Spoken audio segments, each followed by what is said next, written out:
Mening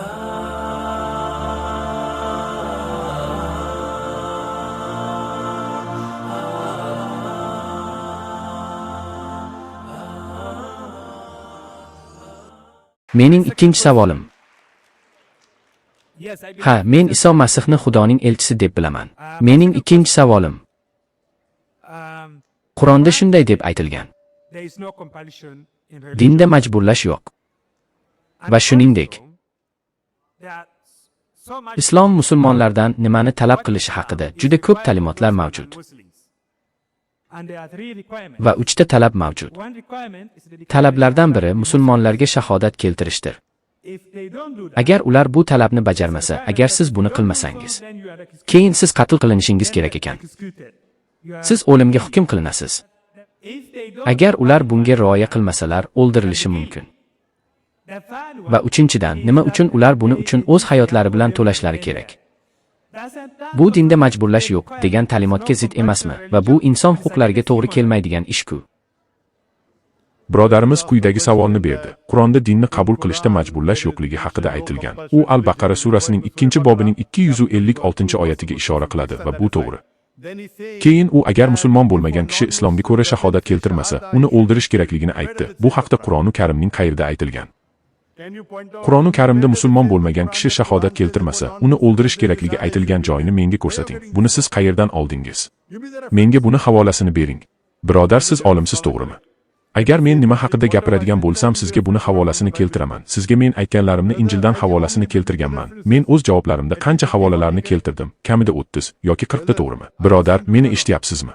Men sizdan so'rayapman. Siz Qur'onda aytilishicha, agar musulmon bo'lmagan kishi shahodat keltirmasa, musulmonlar uni o'ldirishlari kerak dedingiz. Bu qayerda aytilgan? Qur'on kitobida shunday deb aytilgan.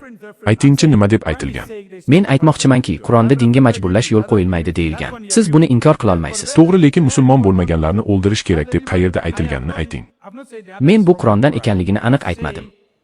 Men musulmon jamoalarda yashovchilar uchun ma'lum talablar borligini aytdim. Tushunmadim. Musulmon davlatlarda dedim. Musulmon davlatlarda bunday talab yo'q. Masalan, Malayziyada aholining 63% musulmon, 37% esa musulmon emas. Shunga qaramay, ular tinch-totuv yashaydilar. Siz bu ma'lumotni qayerdan oldingiz?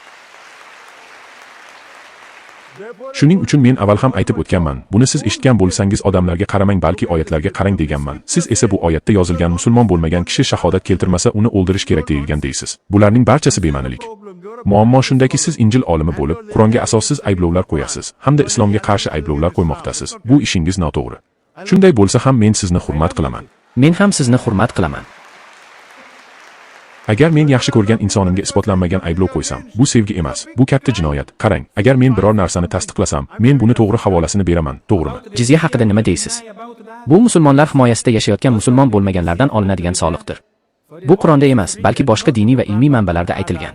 Bunisini bilmayman, lekin musulmon bo'lmagan kishi shahodat keltirmasa, uni o'ldirish kerak degan so'z hech qayerda aytilmagan. Buni siz qayerdan oldingiz? Buni men hayotim davomida birinchi marta eshitishim.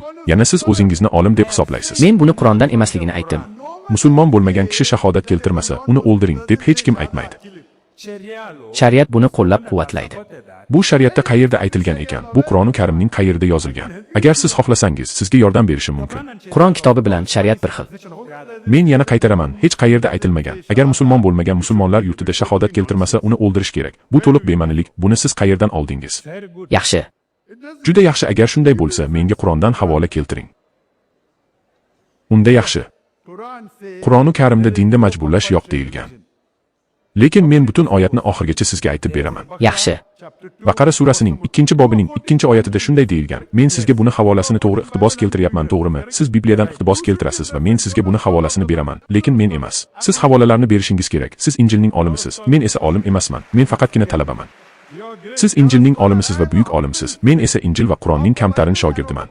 Men olim emasman. Men o'zimni olim deb da'vo qilmayman. Shunday ekan, olim bilan gaplashganimdan xursandman va hozir bilmagan narsangizni sizga tushuntirib beraman. Qur'oni Karimning Baqara surasining 2-bobining 256-oyatida shunday deyilgan.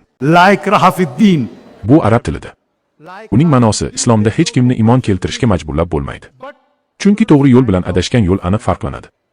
Kim yolg'on xudolardan yuz o'girsa va faqat Allohga ishonch bildirsa, u hech qachon uzilmaydigan eng ishonchli ipni tutgan bo'ladi. Ya'ni bu degani dinda majburlash yo'q, sizni hech kim majburlamaydi. va hech kimga bosim o'tkazmaydi. Ammo tasavvur qiling, kimdir mening maktabimga o'quvchi bo'lib keldi deylik. Agar kimdir mening maktabimga o'quvchi bo'lib kelsa, men unga siz bizning jamoamizga qo'shilganingizdan so'ng forma kiyishingiz kerak deb aytaman. U yo'q, siz meni majburlayapsiz deb ayta olmaydi. Agar siz maktabdan tashqarida bo'lsangiz, hech qanday majburlash yo'q, lekin maktabga kirganingizdan so'ng siz uning qoidalarini qabul qilishingiz kerak. Agar maktabga kelsangiz, siz forma kiyishingiz kerak deyishsa, siz esa bu qanday maktab, bu majburlash deya olmaysiz. Bilasizmi nima uchun? Chunki siz bu qarorni o'zingiz qabul qildingiz. Endi sizni Avliyo Pyotr shogirdi bo'lasizmi yoki bu maktabni nima deb atashadi bilmayman. Maktabga kirganingizdan so'ng siz uning qoidalari va ko'rsatmalariga amal qilishingiz shart. Dinda majburlash yo'qligi haqidagi bu so'zlar musulmon bo'lmagan odamlar uchundir. Ammo siz shahodat keltirganingizdan so'ng Ashhadu an la ilaha illallah Allohdan o'zga iloh yo'qligiga guvohlik beraman va ashhadu anna Muhammadan abduhu rasulullah va men guvohlik beramanki Muhammad alayhisalom Allohning rasulidir deganingizdan so'ng, agar men Alloh taologa iymon keltiraman deb unga ergashmasam yoki bo'lmasam payg'ambar Muhammad alayhisalomga ishonaman deb unga ergashmasam, bu masxara qilayotganimni anglatadi. Shuning uchun agar siz islomni qabul qilmasangiz, hech qanday muammo bo'lmaydi, lekin islomni qabul qilganingizdan keyin siz qoidalar va ko'rsatmalarga amal qilishingiz kerak. Demak, la ikroha fid din degani bu odam uchun dinga hech qanday majburlash yo'qligini anglatadi degani. Lekin siz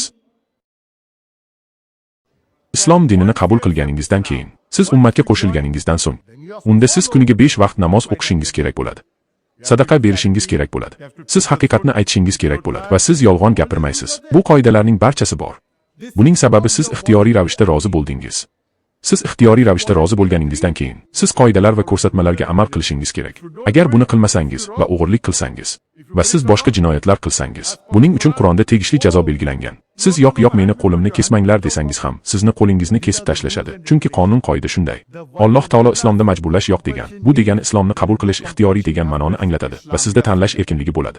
Biroq siz maktab yoki kompaniyaga ishga kirishga qaror qilganingizdan so'ng va bu kompaniya sizdan siz belgilangan qoidalarga amal qilishingiz kerak desa va kostyum va galstuk kiyishni talab qilsa, siz yo'q, men bunga amal qilmayman desangiz, unda sizni darhol kompaniyadan haydab chiqarishadi, shunaqami? Xuddi shunday Alloh taolo islomni qabul qilishga hech qanday insonni majburlash yo'qligini aytadi.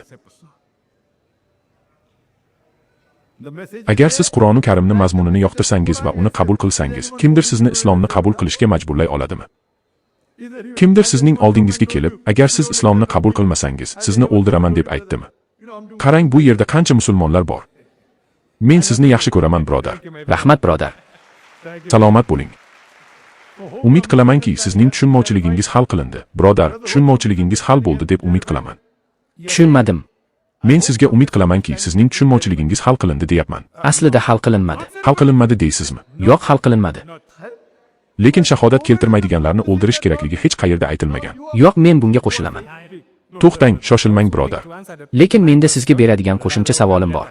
Birodar, siz aytgan bayonotni islomda va Qur'onda yo'qligini sizga tushuntirib berganim uchun siz menga minnatdorchilik bildirishingiz kerak. Men sizni yaxshi ko'raman, birodar. Men ham sizni yaxshi ko'raman dedim. Lekin men sizga oydinlik kiritganim uchun rahmat aytmadingiz. Hech bo'lmaganda tushunmovchilikni tuzatganim uchun rahmat aytishingiz kerak edi.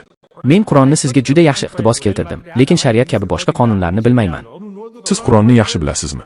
Men Qur'ondan juda yaxshi iqtibos keltirdim va siz buni qabul qildingiz. Lekin men Qur'ondan tashqari boshqa narsalarni iqtibos keltirmadim. Agar siz Qur'onni yaxshi bilsangiz, nega menga havola bermadingiz? Men Qur'onni yaxshi bilaman demadim. Siz keltirgan narsaga roziman dedim. Ha, men roziman deng. Ha, men roziman. Tushungan bo'lsangiz juda yaxshi. Rahmat, birodar.